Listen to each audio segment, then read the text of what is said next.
One of these might be slightly controversial, but I actually agree with him. Has anyone ever made you feel like, what the heck am I doing with my life? Because they are just so accomplished, but also simultaneously super inspiring. That is how I feel about this guy, Chris Hadfield. Maybe you've heard of him. He's best known for being an astronaut. Actually, he's probably best known for being the only person who has recorded a music video in space, which was a cover of David Bowie's Space Oddity. You may be familiar with that. But he's also a test pilot. He was the voice of mission control. He worked as an astronaut for 21 years. He is a musician. He writes his own songs. In fact, he used to write music in the space station while he should have been sleeping. He is a novelist, an author, a philanthropist, a public speaker. Oh, and he's also raised a couple of kids with his wife, who has 5 university degrees.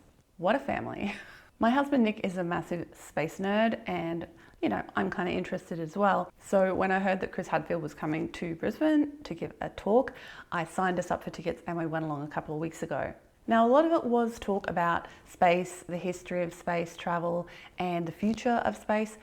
But there was a lot in there about him and his life and his wisdom as well. And that is what I want to share with you today, because I had some fantastic takeaways from what he shared. So the first thing is about fear. We all fear it. He had a Q&A sessions through the talk, and that's where some of this stuff really came out. Somebody asked him, are you afraid? Are you ever afraid? And he said, of course I'm afraid. I'm afraid all the time. I'm scared all the time. But I worked out what the antidote to fear is. And this is what he said. He said, the antidote to fear is competence. And he talked a little bit about risk benefit as well, which I'll get to in a minute. But let's just talk about this idea of competence. So, this guy's been a test pilot, an astronaut. Like, that's some pretty scary stuff, right?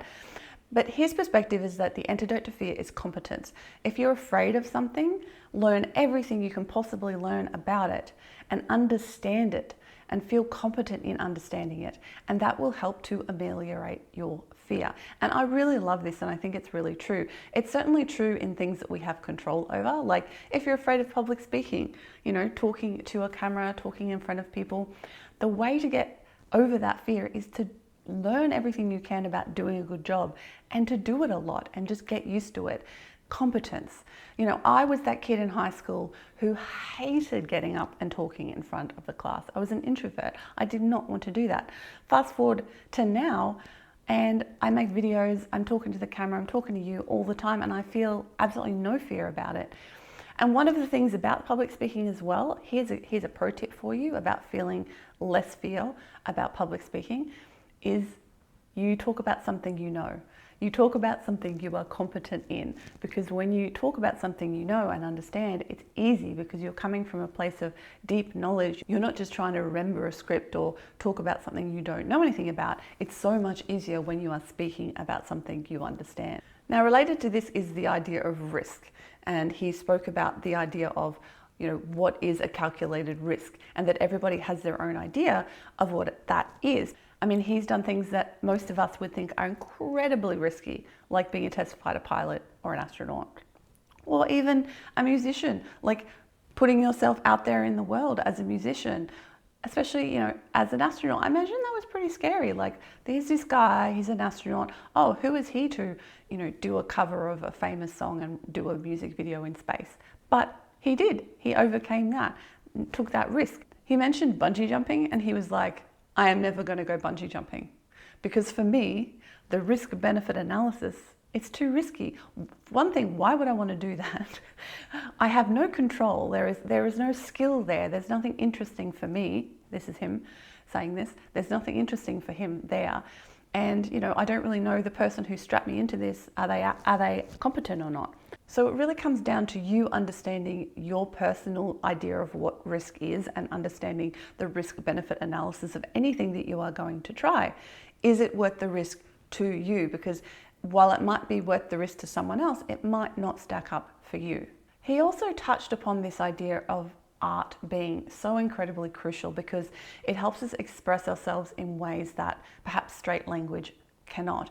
And I really love this because, you think of someone like him, test pilot, astronaut, being really, rational and logical and science-minded, but he has this whole other part to him as well. He's a musician, he's a novelist. And I think that's a really lovely thing that we don't see enough of, or people don't talk enough about, or perhaps value in today's society. This idea of being a Renaissance person, someone who's well versed in many different disciplines and who can draw from different ways of understanding the world and ways of expressing themselves in the world. And I just thought that was really beautiful, that he was talking about planets and stars, and he talked about this one particular, I think it was a planet that was named, and it had some boring, numerical name that didn't mean anything. And his throwaway line was, "We shouldn't let scientists name planets. We should let poets name planets." And I thought that was really lovely and spoke to this idea of getting some of that artistic whimsy perhaps and understanding into the sciences and into the universe. And I think, the names that we have for our planets show that back in the time when they were named, perhaps this split was not quite so stark as it is today, where everybody's really siloed into these different ways of working and being in the world. Scientists back a couple of hundred years ago were also artists and mystics and philosophers and all of those sorts of things. And as someone who lives that way myself and who values that in my own life, that really stuck with me. Now, a woman in the audience asked him about this kind of tension between being there for your family and following your dreams, and how do you balance those two parts of yourself? Because obviously, you have a spouse, you have children, you have made a commitment to be there to support them, but at the same time you have these big dreams and you want to chase them. How do you reconcile those two things? Now, I don't have children, I do have a husband and cats and a garden that I'm responsible for. Not quite on the same level, I know, but this is something that I think so many of us, especially women, struggle with, is this tension between being there for our loved ones and following our dreams. And he said, if you have a dream, you really do have to try to figure out how you can achieve it, because if you don't, it will eat you up inside for the rest of your life that you have not achieved that dream. And it makes me think of all those stories of, older people and what are their greatest regrets in life. Most of the time, their greatest regrets are the things they didn't do rather than the things they did do. They regret not following their dreams and not going for what they wanted in life. And he talked about how he and his wife have balanced this. She has 5 university degrees. She's an accomplished person in her own right. And they, with his job, they had to move around the world at times because of the astronaut program. And so he talked about them having to share the load as much as they possibly can. There were times where she had to be the prime parent. I mean, he was in space for 6 months. Obviously, she had to be the one at home taking care of the kids. But there were other times where he had to step up and take care of them so that she could follow her dreams as well.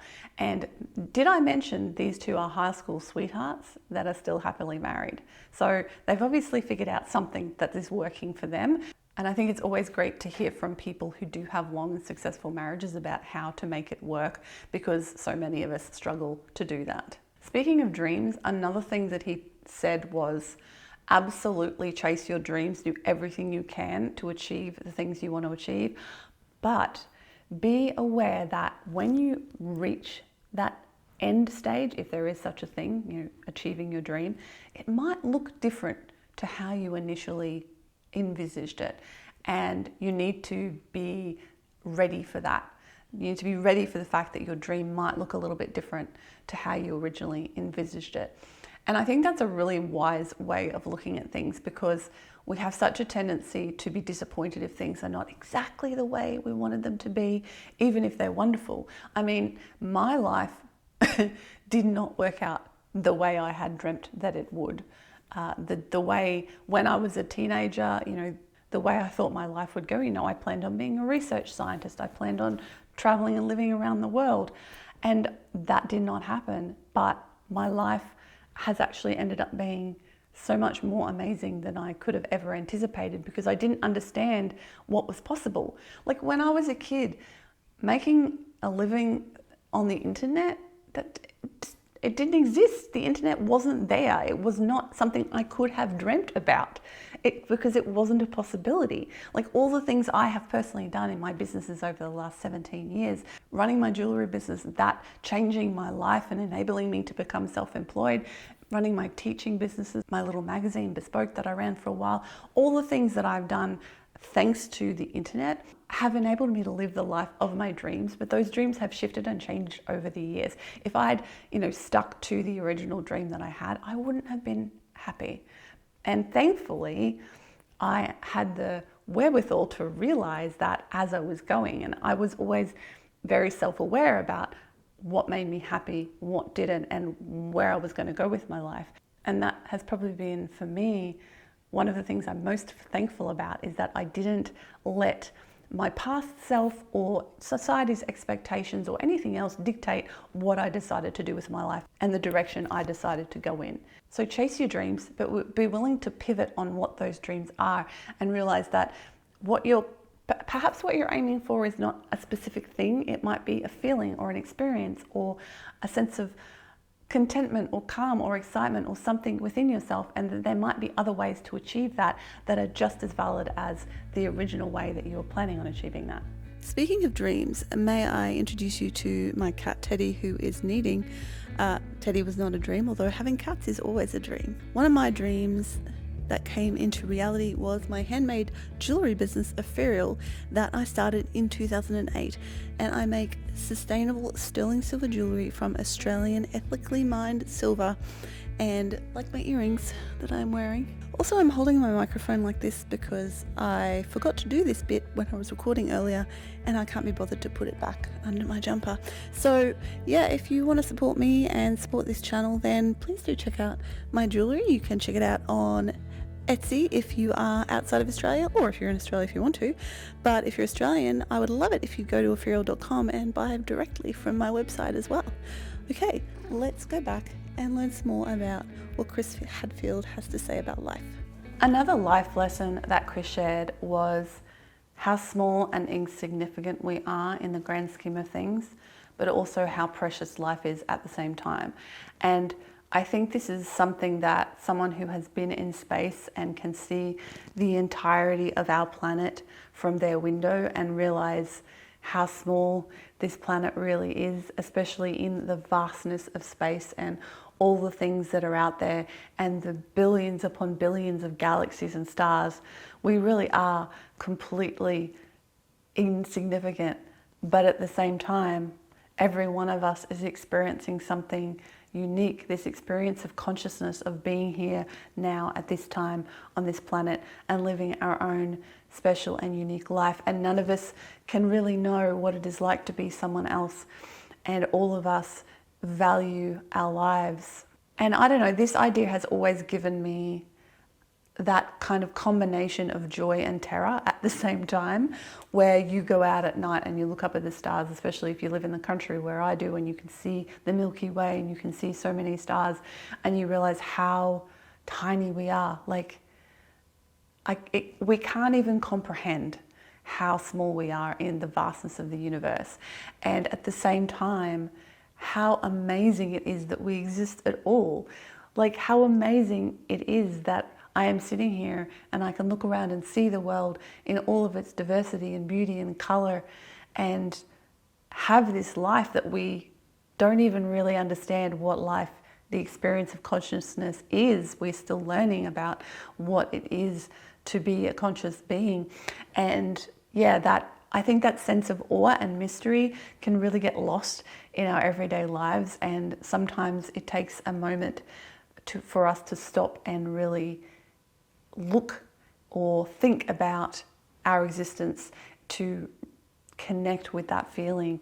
And I think that's such a powerful feeling and such an important part of life, that it's nice to be reminded that that's something we should be remembering on a regular basis. Another takeaway was set the bar low and celebrate the small victories. Somebody asked him about this idea of achievement and victory, and he was like, well, I could, it comes down to how you see the world and what you focus on.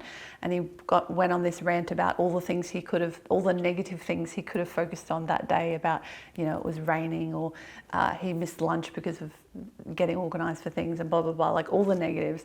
And then he flipped it around and went, or I could focus on the fact that I get to come up here on stage and share my story with so many amazing people. The thread count on the sheets in my hotel is amazing. And like, he listed all these. My suit was beautifully dry cleaned by the people downstairs at the hotel. Like, he said, set the bar super low. Like, super low. Set the bar so low that you can celebrate small wins every single moment of every single day. And that will help build you up and help you focus on the positive. And that is how you are going to achieve and move forward, because if you're celebrating the wins and celebrating the positive things, it puts you in that positive mindset, and that makes life just better. And finally, this is a phrase he said a couple of times, and this is the one where I thought, ooh, some people won't like this, or some people will think this is controversial. And it's this. He said, I had to change who I was to achieve what I wanted to achieve. So you need to change who you are in order to become the person who is able to achieve the things you want to achieve. And I thought that was a really brave thing and interesting thing to say in the current climate of the world, where generally speaking, we're very focused on celebrating people for who they are and not asking them to change. But I actually totally agree with him on this one, because if you never try to improve yourself or work on yourself or change who you are in any way, you'll never evolve. And I think life is all about evolving. That being said, you should only be changing yourself in ways that are positive and that you care about. You should not be changing yourself to please other people or to please society or to please something external to you. You should be changing yourself to become the person who can achieve the things you want to achieve.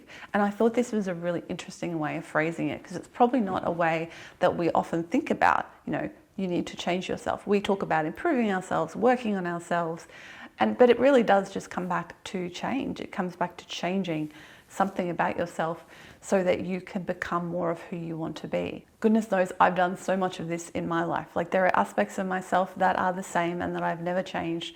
There are aspects of myself that, let's be honest, I probably should perhaps work on a little bit more than I already have.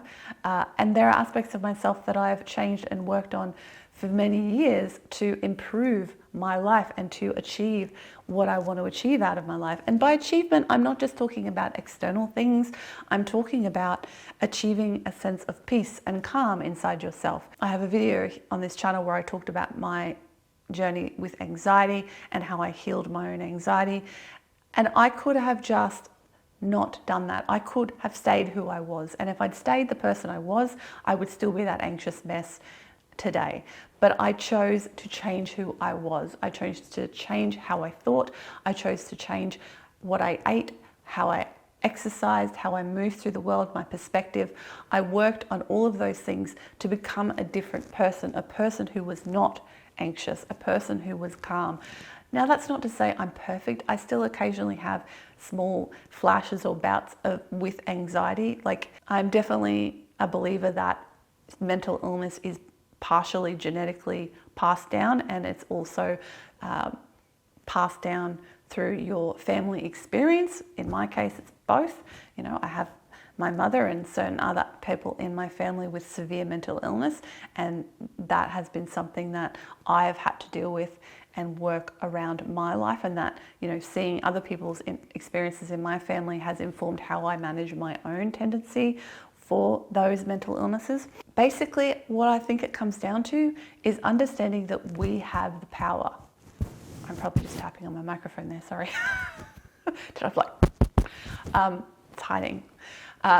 It comes down to understanding that we actually have agency and power in our lives, and we are not just at the mercy of external forces, whether those forces are, external or internal forces. We are not at the mercy of those, and there is so much research and science, particularly on this aspect of, internal anxiety, illness, all of those sorts of things that we can utilize to work on ourselves. But also when it comes to, the external. Say I want to play in an orchestra. Well, then I have to become a musician. I have to become a person who practices their instrument every day and learns to read music properly and all of those sorts of things. Say I want to become a novelist.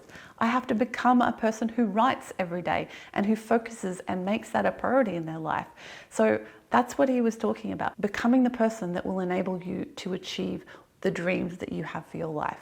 Let me know below which of these resonated the most with you, and give me a thumbs up if you enjoyed this video.